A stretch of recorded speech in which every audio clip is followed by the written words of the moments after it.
Out there, lurking in the vastness of space, are planets so strange that even science fiction could not have imagined them. For the first time ever, scientists are discovering alien worlds beyond our solar system, places where ice is hot and rain is made of iron. They are uncharted, unearthly, and unpredictable.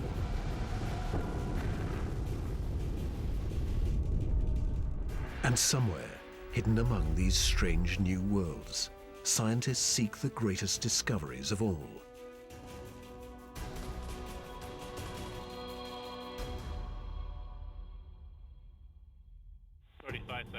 Hydraulics go. Storage tank press closed. Closed. Storage March tank the 6th, 2009. 22 seconds. Later, GN2 pressure go. Go. This Delta II rocket is going through its final pre-flight check. 71.3. Prop 1. Engine start, 1, 0, and liftoff. It is the start of an extraordinarily ambitious mission.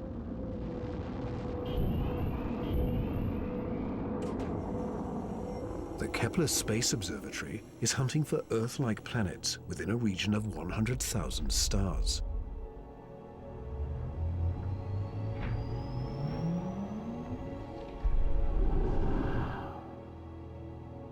It is the culmination of a journey that began more than a decade ago, with one of the most profound scientific discoveries ever made.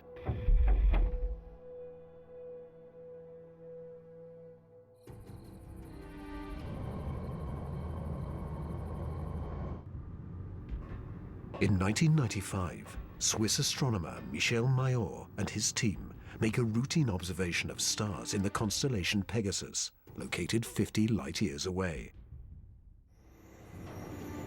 But the instruments show something strange. One star is violently lurching and wobbling. What we discovered, it's one of these stars have a velocity changing with time. What is powerful enough to disturb a star the size of our sun? Mayor offers a radical answer: a planet. But no one has ever seen a planet around another sun-like star. Problem in detecting planets around other stars is that as a planet orbits a nearby star, that planet gets lost because of its feeble light in the glare of the very bright star. In spite of the odds, Mayor relies on his data and is convinced the wobbles are caused by the gravitational pull of an orbiting planet.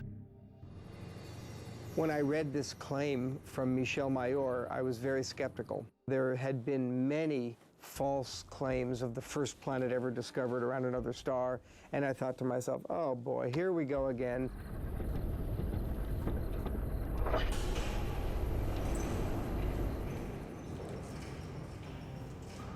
So I decided to observe the star on 4 consecutive nights. And stunningly, the star was shown to wobble exactly as Michel Mayor had said. Michel Mayor and his teammate Didier Queloz announced their discovery. It rocks the scientific community. They had found for the first time reproducible, confirmable evidence of the existence of a planet around a sun-like star.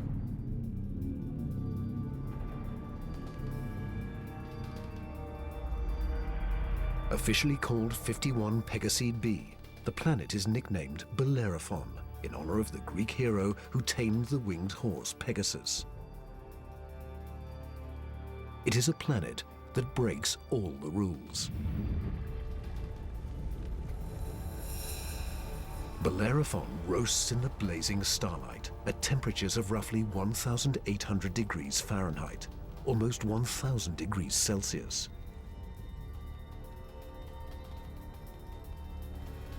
It is nearly 150 times more massive than Earth and is a gas giant like Jupiter. A gas giant is a planet made mostly of hydrogen and helium. Only the outer layers are gas, but inside, hydrogen and helium is compressed to huge, huge, huge pressures. It doesn't resemble a gas at all. Unlike anything found in our solar system, this is an entirely new class of planet, what scientists call a hot Jupiter. If you go to Hawaii and see the lava flow there, that's how hot a hot Jupiter is. It's very, very hot. The Earth is a comfortable 93 million miles, or 150 million kilometers away from the Sun. These hot Jupiters are roughly 100 times closer, and so the amount of sunlight that they get is 10,000 times larger. If this represents a star, and this a hot Jupiter is 3 to 4 stellar diameters away from the star. So that would be 1, 2, 3. This is how close a hot Jupiter would be to its star. Hot Jupiters are tidally locked. They present the same face to the star at all times, just like the moon does to Earth. It's going to be permanent daylight on one side and permanent nighttime on the back. If I were stuck on a hot Jupiter, I'd want to be on the back side and hope that some of the heat from the front side facing the star would make its way around the back.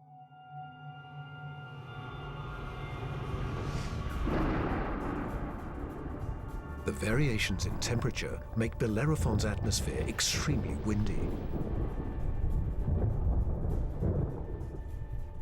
As the air is cooked by the star, it rises.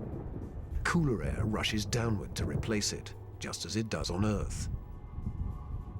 The wind howls at thousands of kilometers per hour, far beyond anything we could ever withstand. The heat blast guarantees water vapor cannot exist, but that doesn't mean there is no rain. It's far too hot for water liquid clouds to form here, but instead these clouds would be made out of iron. Iron vapor can exist at much higher temperatures than water. And because of that, things could get a little messy. You better have an umbrella that's pretty sturdy, because the iron is going to start coating your umbrella very rapidly and making it extremely heavy and just crush that umbrella.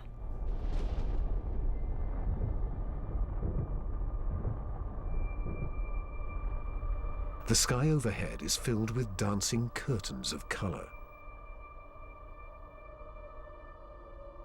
Charged particles from the nearby star make auroras far more extreme than the northern lights on Earth. There is something else unique about this newly discovered world. Bellerophon orbits its sun in a blistering 4.2 days. No self-respecting planet goes around a star in 4.2 days. None of the planets in our solar system take such a short amount of time. For scientists, the tiny orbit challenges long-held notions of how planets form. The fact that the planet was orbiting every 4 days was a total puzzle until one night in the middle of the night I woke up and said, well, this must be proof that planets migrate inwards. They don't stay put where they are. The key to the puzzle is found in how planets are made. Planets are a byproduct of star formation. When stars form, they have a disk of dust and debris around them, and out of that debris, planets form. Much of what we know comes from the Hubble Space Telescope, as it aims at regions like the Eagle Nebula.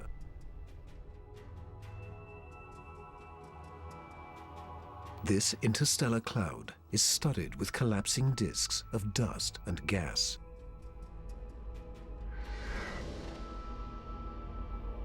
A giant clump grows in the center of each disk. Temperatures reach a searing 10 million degrees Celsius. The same nuclear fusion that powers our sun is unleashed.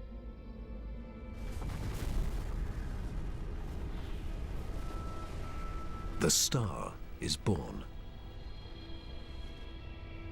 Radiation from the star generates a stellar wind that sweeps away leftover dust and debris. Some of the dust survives and remains in orbit around the newborn star. Over millions of years, the dust sticks together, forming knots that grow into asteroids, and the asteroids grow into planets.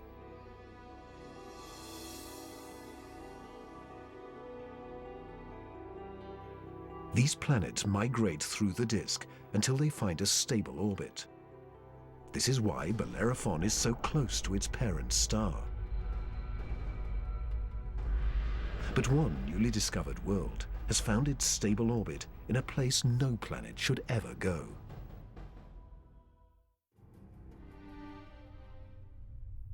In 2001.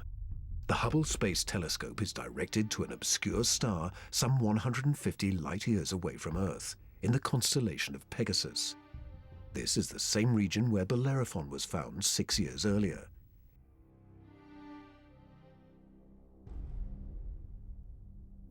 Hubble is tracking another hot Jupiter, discovered by astronomer Jeff Marcy. But this one is different from Bellerophon.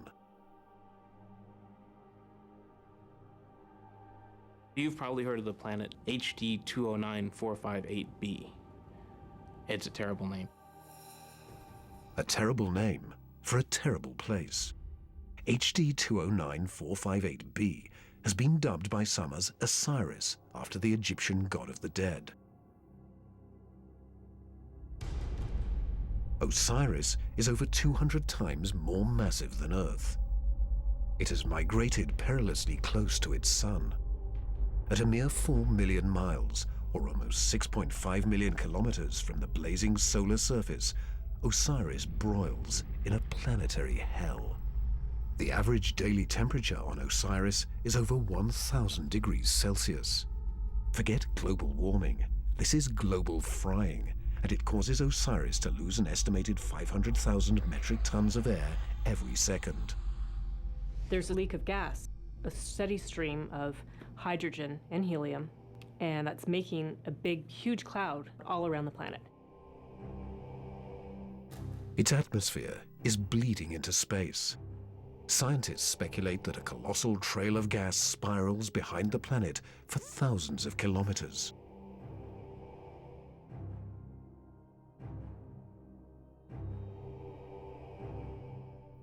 Osiris presents an unprecedented opportunity for astronomers.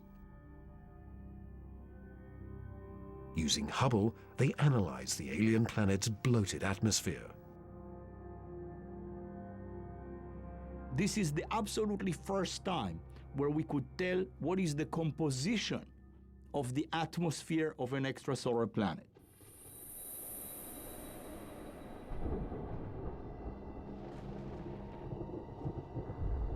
Surprisingly, Hubble detects many of the basic chemicals needed for life. Sodium, carbon, hydrogen, and oxygen. But Osiris is far too hot for life as we know it. There may be other forms of life, however, that thrive on higher temperatures. But there's no solid surface as we know it on a hot Jupiter. So this life would have to be just tiny little microbes floating around on aerosols. And on our own Earth, we have life that floats around in our atmosphere. But that life didn't start there. So life almost certainly would not exist on hot Jupiters. Astronomers have discovered many hot Jupiters since Bellerophon was found in 1995. But conditions on these worlds rule them out as places where the drama of life can unfold.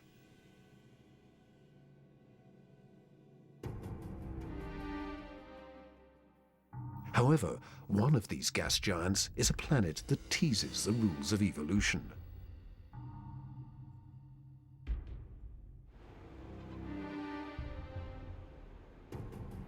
Astronomer Jeff Marcy discovers something shocking about a planet orbiting a star called 16 Cygnus b, located some 70 light-years away in the constellation of Cygnus, the Swan.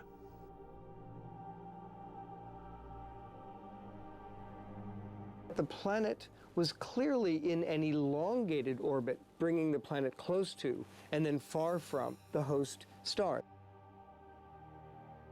And this, of course, defied our expectations based on our own solar system, where all of the planets go around our sun in nearly circular orbits like phonograph grooves in a record.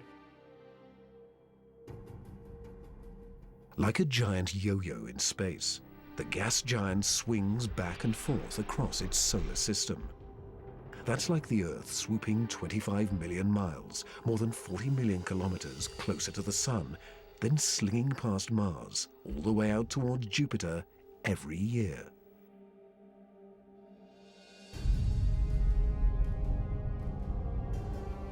And like all of the gas giants in our solar system, this yo-yo planet probably has an entourage of moons. Marcy speculates that one of these moons could be similar to Earth. And here's where the interesting story begins.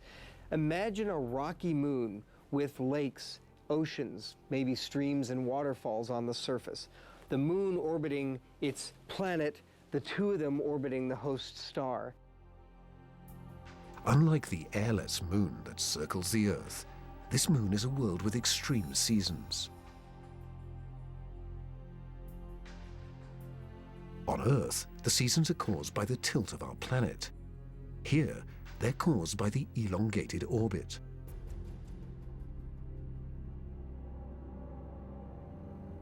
These poor planets that are in these elongated elliptical orbits suffer terrible changes in their climate throughout a year.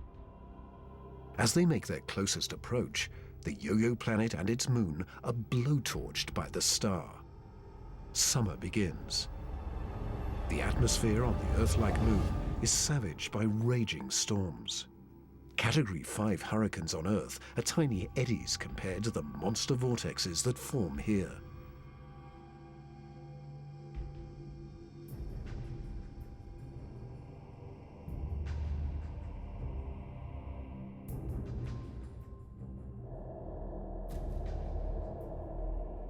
The clouds thicken as the water evaporates. Temperatures rise dramatically. Any water or gases would heat up, and indeed the oceans would boil into steam, so you'd end up with a big steam bath. During the peak of the summer, the entire moon is smothered in temperatures of more than 400 degrees Celsius. This is the closest approach to the star. During its 26-month orbit, the summer season is barely 2 months long. But what a season!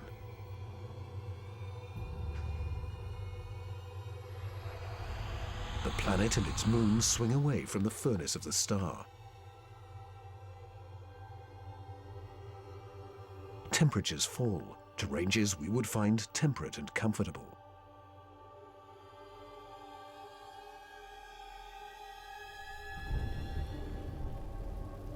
With the coming of autumn, the rains return to the parched and roasted moon. Dry ocean basins are replenished, and the seas arise to form new shorelines.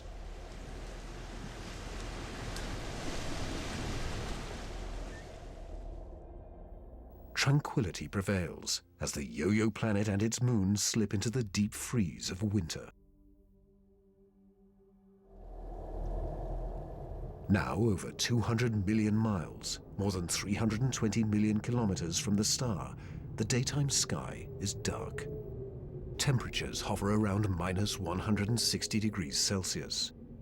The oceans freeze, and the polar ice caps expand across the moon's surface into a globe-girdling sheet of ice many kilometers thick. Winters are long, lasting 17 months.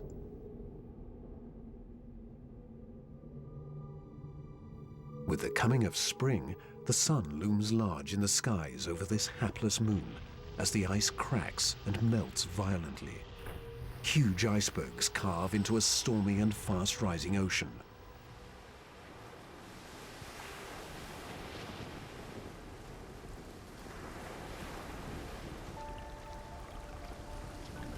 For two preciously short periods, during the spring thaw and the autumn rains, the climate on this Earth-like moon is balmy and comfortable.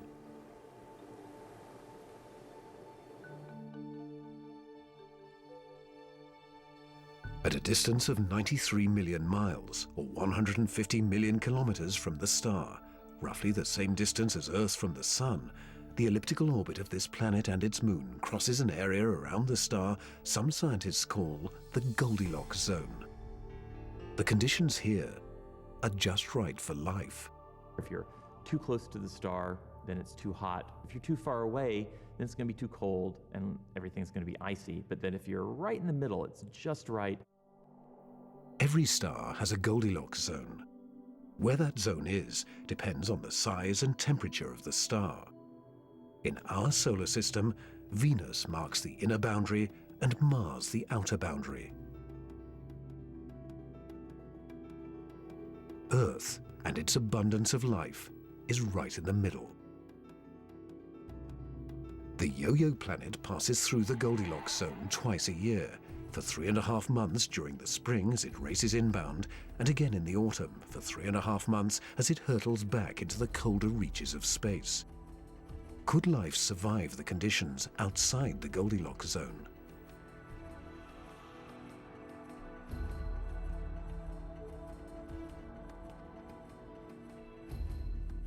There could be life forms that are smart enough to hibernate, as do animals on the Earth during the winter season. If this sounds fantastic, I offer you the tidal zones on the Earth. On the tidal zones, life proliferates, of course, near the seashore, and they do so despite tides. The water coming in, covering many of the life forms, the water going out at low tide, and yet those species survive perfectly well. The strange cycle of the Yo-Yo planet's orbit creates fleeting conditions suitable for life, but also for death.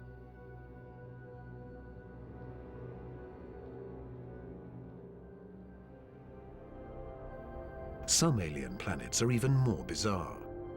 Imagine a world that has no star to orbit. Scientists speculate that our galaxy is teeming with rogue planets, adrift in the murky lanes of interstellar space. These are orphaned worlds, planets that are booted from their solar systems by the chaos of planetary migration. Astronomers call such worlds planemos. Planemos are planets without a star. They're just drifting through the galaxy indefinitely. What massive force would it take to kick a planet out of the solar system? When a young star forms with a contingent of planets around it, many of those planets gravitationally interact with each other. They yank on each other, slingshot each other, so that one of them is ejected from the planetary system, voted off the island, if you will.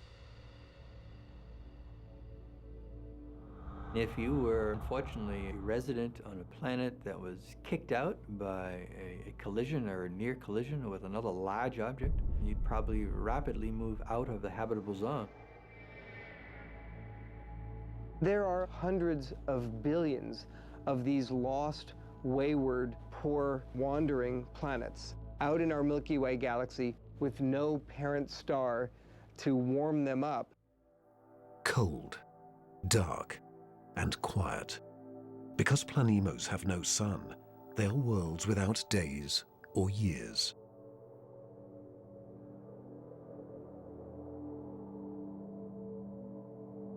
They keep vigil through an eternal night. Planemos are solitary wanderers, sentinels of the galaxy.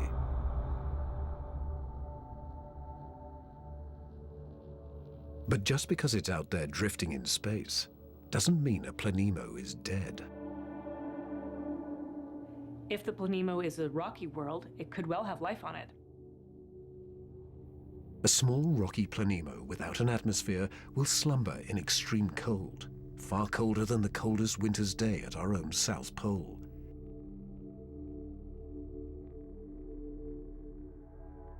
But a planemo large enough to retain an atmosphere traps the heat generated when the planet was first formed. It is the ultimate greenhouse effect. The heat and energy comes from the molten core deep inside the lonely planet.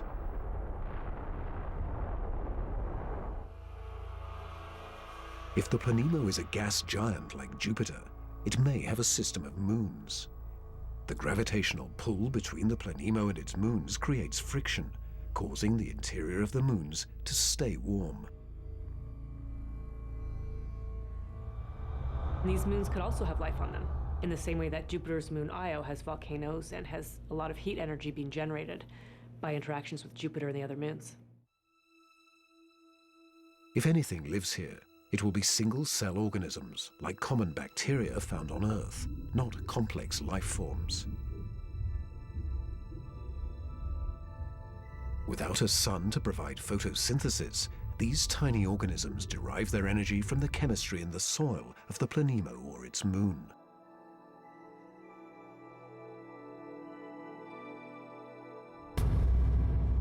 Similar conditions do exist on Earth. Colonies of bacteria are found deep within mine shafts in South Africa.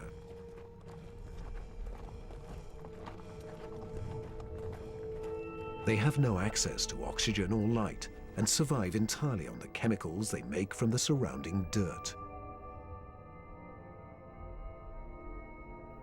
Their metabolisms are extremely slow, and they reproduce only once every 1,000 years.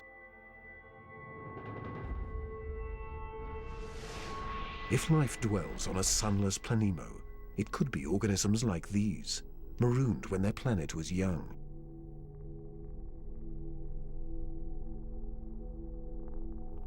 While Planemos slumber undisturbed, one world has been racked by chaotic changes since the dawn of time.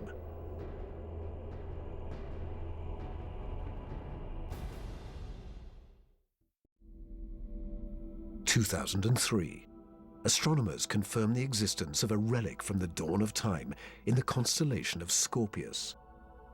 Most planets found outside of our solar system are located in the main disk of our galaxy.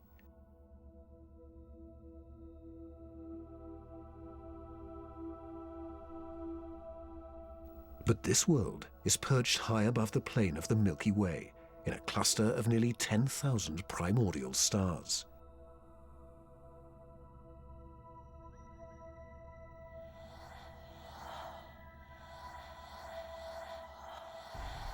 The planet B1620-26 is better known by its unofficial nickname, the Methuselah planet, after the oldest person in the Bible.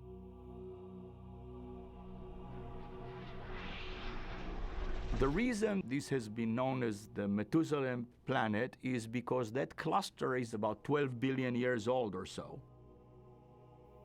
Earth is a planetary teenager compared to old Methuselah.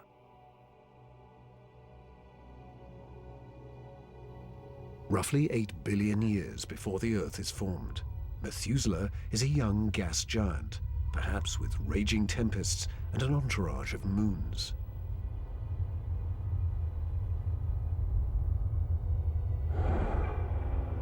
Eons pass, and the winds and the storms abate, leaving behind a peaceful world.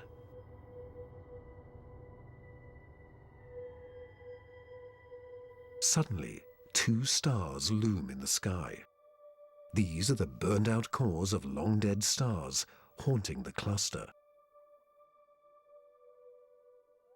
In the very dense environment of a globular cluster, you have lots of stellar collisions, near collisions, systems in which one star is kicked out and another one kicks in. In a cosmic dance of gravity, similar to the migration of planets, one of the stars is kicked out and replaced by Methuselah's parent star.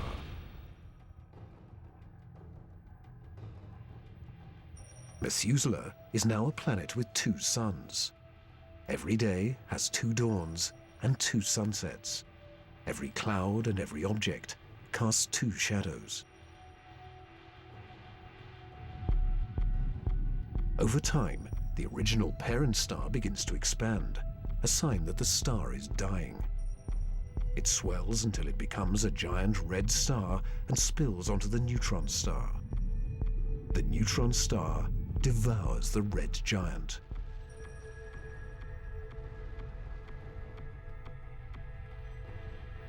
Today, Methuselah is a world imprisoned by the skeletons of two dead stars, the stripped core of the red giant and its companion, the pulsing neutron star.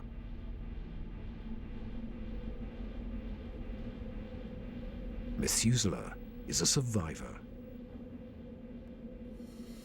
But nothing compares to the weird anomaly of a pulsar some 980 light-years from Earth in the constellation of Virgo.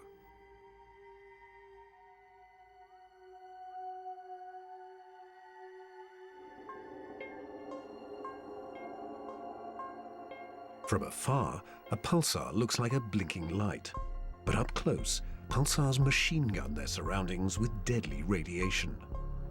They are no place for planets. Yet something interferes with the precision of this pulsar. One explanation is that the anomaly is caused by a planet. But many astronomers are skeptical that planets orbiting a pulsar can exist.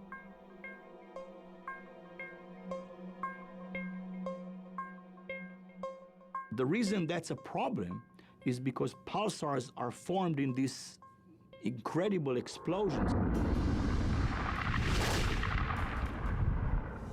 When a red giant star explodes, a titanic fireball known as a supernova unleashes as much energy in 1 minute as our sun generates in a lifetime. When a star goes supernova, the shockwave is so immense it's hard to imagine any planet surviving that.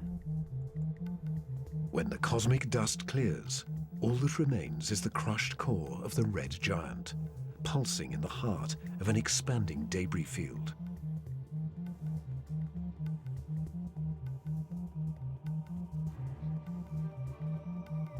Matter blasted from the colossal explosion falls back to the pulsar and forms a disk. Within this chaos, a new world arises, born from fire and destruction, a planetary zombie raised from the carcass of the former red giant star. It's amazing that planets could form in that environment. A planet orbiting a pulsar will give you the feeling of being in a disco bar with a very strong strobe light, which is the pulsar.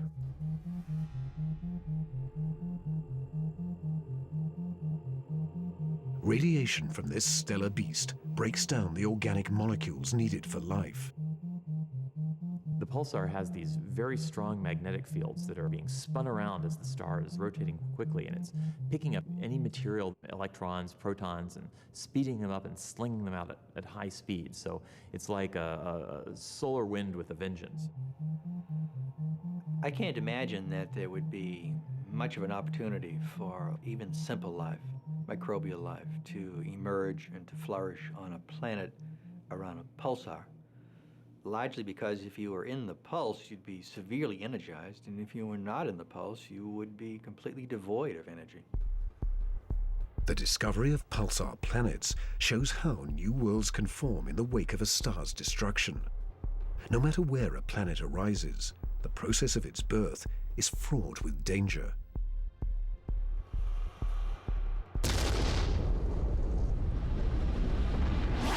Sometimes the violence is so great, the end of the world comes before the beginning. 2007, astronomers using the giant Gemini North Telescope make a strange discovery in the Pleiades cluster, some 400 light-years from Earth. A star known only by its catalog number HD 23514 is surrounded by a giant donut-shaped cloud of dust and gas. The star in the middle of the donut shape is about 100 million years old, a cosmic toddler in astronomical terms. Our sun is 45 times older. The conditions are perfect for planets to form. But spectral analysis finds something strange. The dust is utterly pulverized.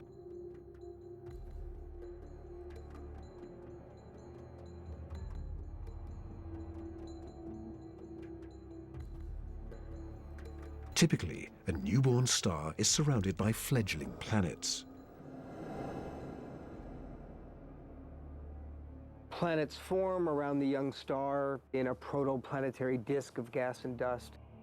And then these planets go on their merry way orbiting the star, not realizing that they're in an orbit that's too close to another planet. Billions of years ago, two primordial planets orbiting HD 23514 are spinning towards doom. As the two worlds close in, tidal forces torque each planet from spherical to egg-shaped.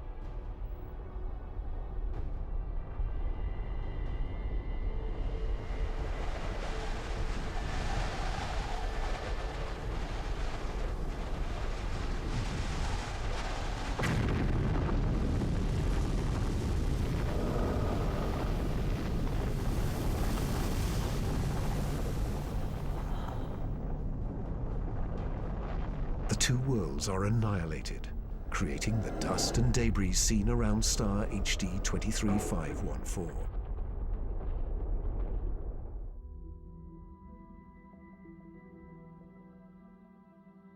There is a new planet out there, a planet we were not aware of existing before. It is not just one planet, it is a new type of planet, Earth on steroids. I like to call them super-Earths. They're just like the Earth, except bigger, up to about 10 times the mass of the Earth. One family that the super-Earths resemble just like our own Earth, continents, oceans. Some of them may be very dry, like Mars. And then another family that we call water worlds or ocean planets that are completely covered with water.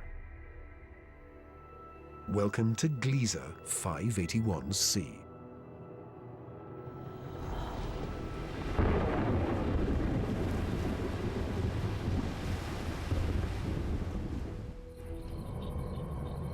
This planet was found by Michel Mayor, and it orbits with two other planets around a very small star. It is only 20 light-years away in the constellation of Libra and is one of the smallest terrestrial planets found beyond our solar system. But that doesn't mean Gliese 581c is small. It's still a super-Earth with 5 times the mass of our home planet. And it is the possibility of finding liquid water that gets scientists excited.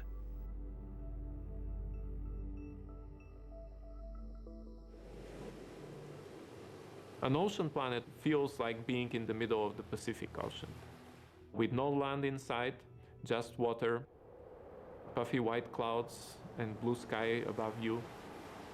The winds on the ocean world are going to be similar to that of the Earth, so it will be a very good place to sail.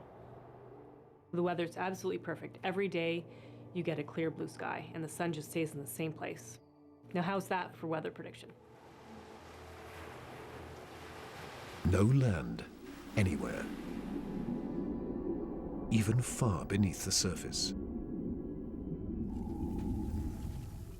When you have a large amount of water, then at the bottom of an ocean, you will form very high pressure in excess of 1 million atmospheres. And that pressure will compress the liquid water, that is the ocean, into a state which we call ice 7.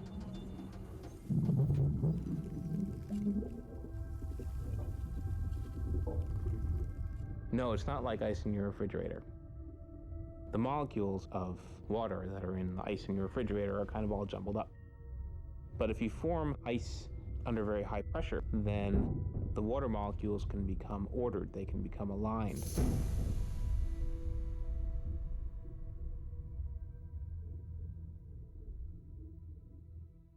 I can show you a crystal that is a very good analog to ice 7. This is halite, also known commonly as rock salt. Ice 7 may exist within our own solar system. Europa, one of Jupiter's moons, may have a mantle of liquid water surrounded by a thick, icy crust.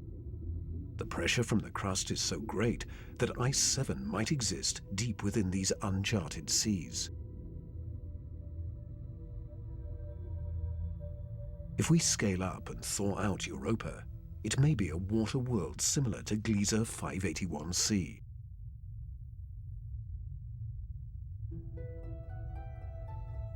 One could imagine that life could emerge on a water world.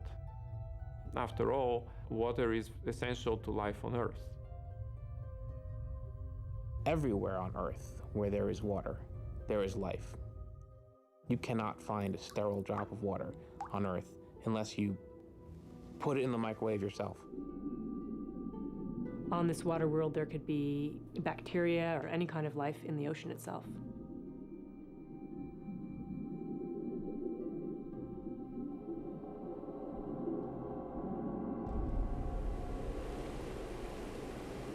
But not all super-Earths are water worlds teeming with life. When we talk about super-Earths, we talked about two major families of mostly rocky with some water and mostly water with an endless ocean.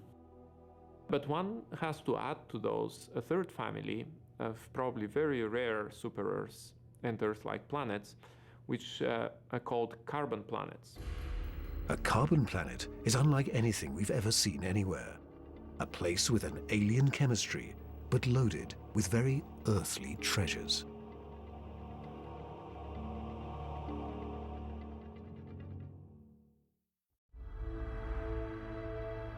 Throughout our galaxy, there are planets which are barren and poor and inhospitable. But science is on the trail of a new type of planet, an entire world of treasure.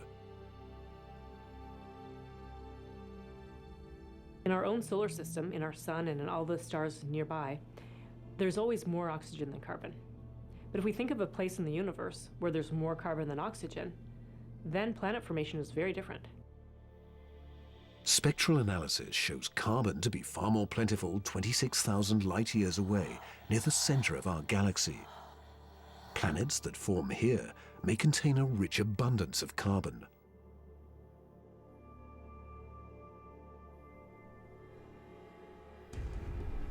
The morning sky on a carbon world would be anything but crystal clear and blue. I'm picturing a yellow haze with black clouds of soot. And as you descended farther down in the atmosphere, I could imagine lakes that were made out of compounds like methane or gasoline. I'm picturing these bubbling, foul-smelling pits of black ooze, like an oil well. With little or no water in the atmosphere, the air is made of carbon compounds. Methane, butane, pentane, benzene, all these different kinds of carbon compounds that separate out when you refine gasoline. One day it might be raining benzene. The next day it might be raining butane. As alien as carbon planets might seem, the air quality could be familiar to some. The air in a very benzene-rich planet will resemble that of LA. A lot of smog particles that unfortunately we are quite used to from the exhaust of cars. Despite the pollution, carbon planets could come with a sparkling upside.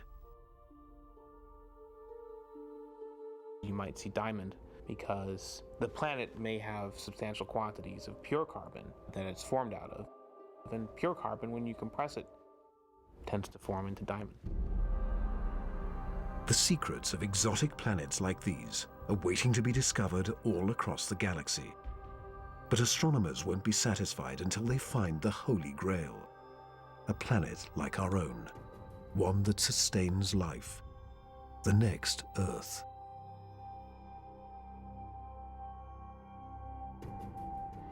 People always ask me, do I think we're going to find another planet like Earth? And I answer, absolutely. Every star is likely to have planets roughly the same size as our Earth. We think that essentially every star has several Earth mass or super Earth mass planets. So if you have, say, 200 billion stars in the galaxy, that may mean there are 400 billion Earths in the galaxy or more. 400 billion Earths. The Kepler Space Observatory is the first instrument capable of finding one of these planets. Kepler is looking at the constellation Cygnus in the night sky at 100,000 stars, taking picture after picture after picture, minute after minute. And the goal of Kepler is simple: to look for stars among the 100,000 that dim. When a star dims slightly, it means a planet is passing in front, blocking some of the light. How long the star dims and how much light gets blocked will tell scientists about the size of the planet and the distance from its sun. A good analogy for this is looking for the dip in the light that you would see from a searchlight if a small moth flew across the searchlight. And so it's a really tiny dip in the light as the planet transits. It is a very powerful technique because it allows you to discover planets that are even smaller than the size of the Earth around stars similar to the Sun. It is a technique that is changing the course of science. We think we may be able to find a planet that is habitable in the next few years. Scientists estimate that the Kepler mission will find a minimum of 50 alien Earths. One of the big questions that anybody looking for life beyond the Earth is facing today is, what if we don't recognize life even though we discover it? Conditions on an alien Earth may cause life to evolve differently. My hope is that we'll see some sign that will make our hairs stand up on the back of our necks. Whatever that sign is, it will be the first chapter of the greatest scientific story ever told.